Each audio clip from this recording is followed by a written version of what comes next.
What's up, y'all, and welcome back to another Deadpool party reaction video. And let me take this off. Yeah. Alright. Another video that I wanted to react to was the problem with horror films today. Yeah, like I said with the PG-13 thing, you know, horror films are getting, watered down, and people aren't being original, not doing what they want to do.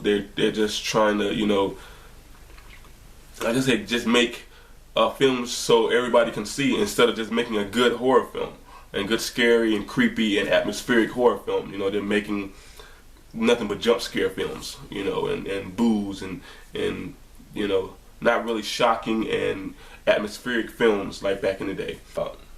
If you've been a subscriber for some time, you may have seen my analyzed reviews in the past for films like Enemy, Prometheus, or Only God Forgives. While planning this discussion, I decided that style was perfect for this video. So please sit back, which are all good and enjoy. Good films to me. I like Prometheus. Now people didn't like, but I like Prometheus. I was inspired to make this video for a few reasons. I saw an Australian horror film called The Babadook, and because of having to sit through 2014 releases like The Quiet Ones, Annabelle, and most recently, Ouija. It's also due to reading opinions of this year's psychological thriller, Oculus. But mostly, what I want to discuss is audience expectation, how that can ruin a good horror film, and more importantly, have audiences forgotten what real horror is? Yes. In my opinion, the horror genre is the most widely varied in film. There's countless subgenres: monsters, slashers, zombies, ghosts, nature, aliens, torture, comedy, and my personal favorite, psychological. This is perhaps why I've always gravitated to scary and suspenseful films. As a genre, the use of imagination is almost unlimited. But lately, imagination is a word that studios, horror filmmakers, and as a result, the audience has completely forgotten about. Here's a comment I recently came across on IMDb. Okay, this is meant to be a horror, right? You wait all through film to see this thing just to be let down. Yes, the atmosphere is creepy, but the end ruined it. Imagination is for kids. I want to see the monster at the end. Big letdown. This comment was in reference to The Babadook, which I recently had the pleasure of seeing. If you haven't seen it yet, don't worry, I won't spoil anything for you. I love that film. It's a dark, soulful film about a mother and son dealing with grief and a monster that lurks in the darkness. This commenter seems to be upset that he didn't receive much of a look at said monster. He also seems to have completely missed the point of the film. The Babadook is the best horror film I've seen in 2014.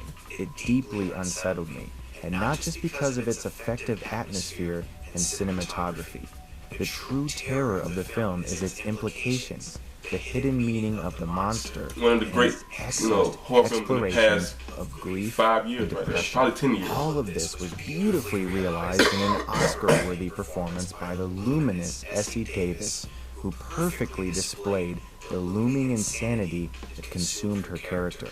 The film currently stands at 96% on Rotten Tomatoes and 90 on Metacritic. Mature and discerning horror fans have shown major appreciation for the film's lack of cheap jump scares and the tasteless scare tactics of many modern-day horror films. And yet, that's also the problem. For many audience members today, the term scary has a completely different definition. For some, it seems the film's scare level is measured by how many times a loud noise or sound effect made them jump in their seat. This is the curse of the jump scare. Exactly. It is the single easiest scare to accomplish. Exactly. There's no real effort put into it, and the exact same technique is used every time. All sound suddenly drains from the movie, no one speaks, there's no music, and then suddenly an ear-piercing jolt rings through the theater and everyone jumps because a really loud noise just happened. Often it's revealed to be one of the main character's friends, or some other type of false scare.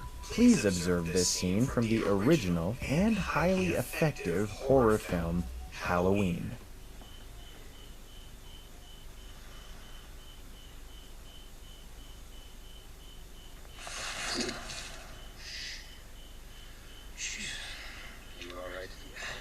This is how a false scare should be portrayed.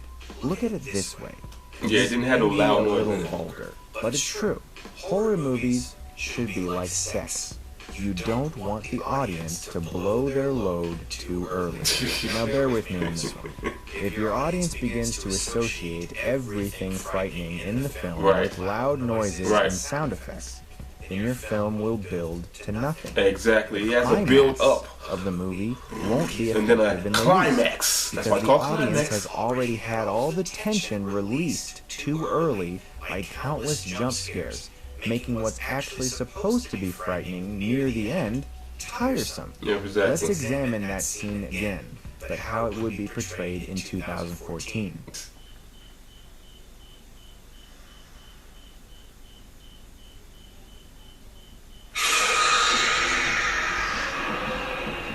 Right.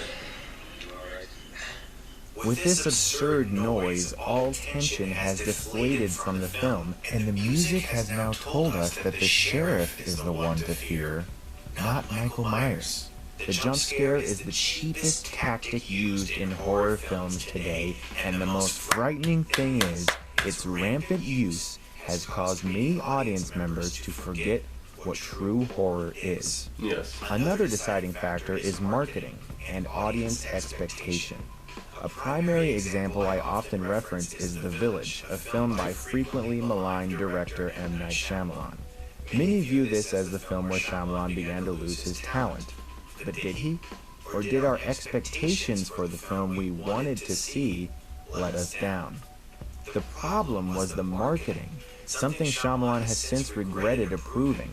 The trailers made the movie out to be a creature feature, when in reality it was a period piece romance. I remember being vastly disappointed with the twist ending because my friends and I had spent months excitedly trying to figure out what the creatures would look like, only to discover the film was actually a love story in hiding.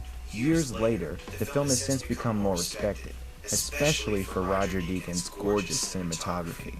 Unfortunately, since most horror directors have zero clout in the industry, they rarely have a say in what goes into their trailers, so most good horror films are mismarketed to try and appeal to a mass audience mentality. Just like the PG-13 For that stuff. reason, the trailer for The Babadook is marketed as a creature feature. The trailer has over 1 million views on YouTube. That's over 1 million people expecting a monster movie who will leave the theater disappointed that they just watched a challenging and mature psychological thriller because all they wanted to see was a monster. Let's talk about Oculus, which is currently my second favorite horror film of the year behind The Babadook. I've seen it twice now, and upon the second viewing, was even more impressed with the seamless, non-linear storytelling. Oculus is alright, It's a film about an evil and its reign of terror on a helpless family told across many years. I'll never forget my experience at the screening. When the credits ended, I was literally the only person praising it. Everyone was saying the exact same thing to me. Really, Chris? You liked it? Why? It wasn't even scary. I fear this is because of something I'll reiterate. Audiences have forgotten what real horror is. Did I jump in my seat when I watched Oculus? No, not that I recall. Isn't that great?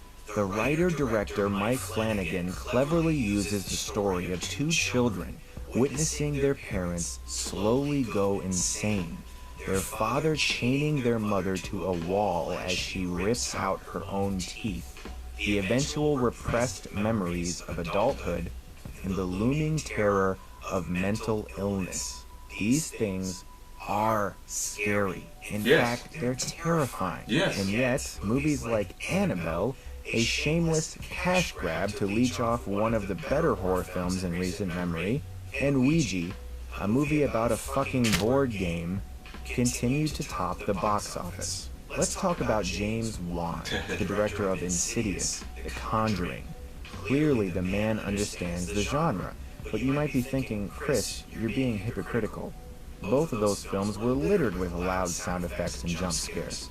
Yes, they were. But they weren't false. Right. All of the terror generated by those films were from things you're actually supposed to be scared of. Juan understands what modern audiences find frightening, while also respecting his more mature audience members by avoiding false scares. And yet, studios don't care about anything I just said. All they care about is the numbers. Yeah. It's been made painfully obvious since 1978's Halloween that horror films can be made for cheap and rake in absurd profits. The Blair Witch Project and the seemingly endless Paranormal Activity series has spawned a new subgenre in horror called found footage. According to Box Office Mojo, the budget for Blair Witch was $60,000, and it raked in $248 million. Paranormal Activity was made for a mere $15,000 and grossed an astonishing $193 million worldwide. Remember the universally hated Chernobyl Diaries? Yeah, it grossed 37 times its budget. Wasn't Apollo 18 such a gigantic misfire? Not really. Even though it only grossed $25 million worldwide, it still made 5 times its budget. Wasn't The Devil Inside terrible? Guess what? That thing grossed 101 times what it cost to make. Nearly everyone I've talked to agrees that Annabelle was an awful movie. As of right now, that film has a worldwide gross of $231 million on a budget of just $6.5 million. Or how about Ouija? Currently, this film has just because had people like horror films. I don't like scary movies. I don't like horror films, but they love them. They like them. They love them. They go see them on a budget of just $5 million. In its but I first weekend, see more people went to see good this horror board film. Game movie than the Something excellent with action substance, not thriller jump John scares. Wick. And in its second weekend, the film basically tied with Nightcrawler, one of the best films of the year, for first place. I'm disgusted by this. I've talked to not one single person that liked Ouija. Not one. I've been told by some people that I pay attention to the box office too much, and that I shouldn't let it bother me. Unfortunately, it bothers me because I know this is what the studios are looking at. They don't care if anyone actually liked Annabelle or Ouija, or any of those found footage movies I just mentioned. They will make sequels and prequels until they stop making money. I've made this video to implore people to reevaluate what good horror is. I'm concerned by the rising trends I see with today's moviegoers. Awesome. And if you are too, please share this video in the hopes that we can generate awareness for this disturbing pattern that's infecting the horror genre. What are your thoughts on modern day horror? Let me know what you think in the comments section, and as always, thanks so much for watching, everyone, and if you like this, you can click right here and get stuck in next.